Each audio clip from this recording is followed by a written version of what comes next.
Bonjour, I am Jacques Torres and welcome to Tuesday Tips. I want to show you how to make soft caramel and with mango. You can replace the mango with whatever fruits you like. So I put in this pot 300 grams of sugar and 230 grams of corn syrup. So what I want to do is cook that until light caramel color. So that's going to take a few minutes.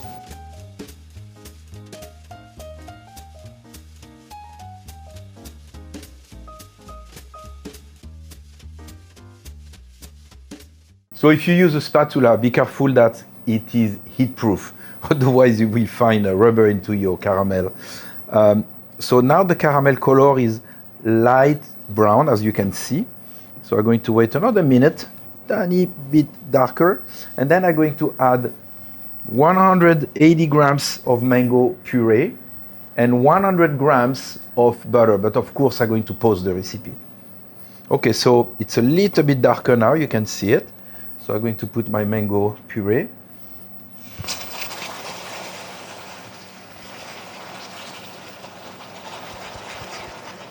Careful with that, it's very dangerous, you can burn yourself.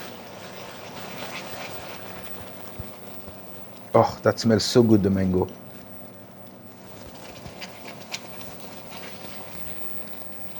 Okay. And then 100 grams of butter. So I wait until everything boils nicely and then I'm going to add the butter. And I'm going to cook everything to 246, 248 degrees Fahrenheit.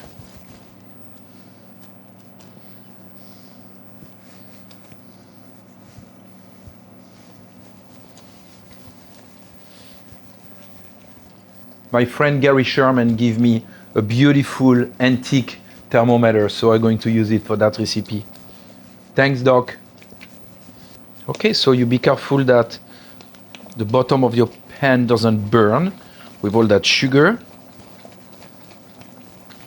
And then put the thermometer in and wait until it reaches. I think 246 will be a good temperature, not too hard.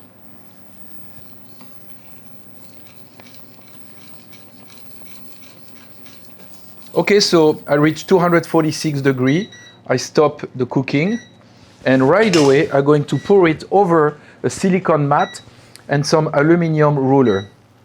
So if you buy those aluminum ruler, you can adapt them to the recipe that you make. What I mean is it's easy to make the surface that you want to cook in bigger or smaller by just pulling them and moving them around. So I think this is a good size, but it's actually easy to make it bigger or smaller.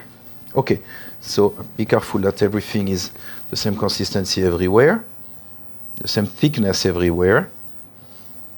Okay, now I can leave that like that for maybe 30 minutes, and in 30 minutes it will be cold. I remove the ruler, and then I can cut it with a knife.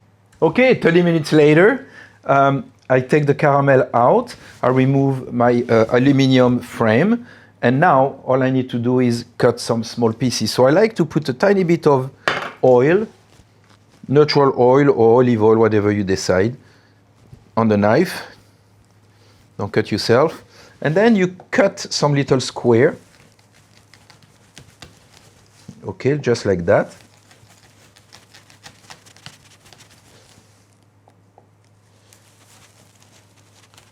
I put that caramel in the fridge, so it's a little bit colder than I want, but it's okay, we can cut it.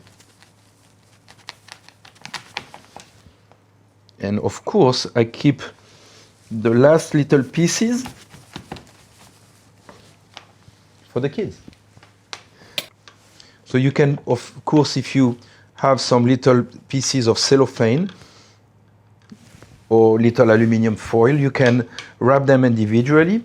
So they will keep longer, and it's nicer if you put them into a container to wrap them together, otherwise they will stick.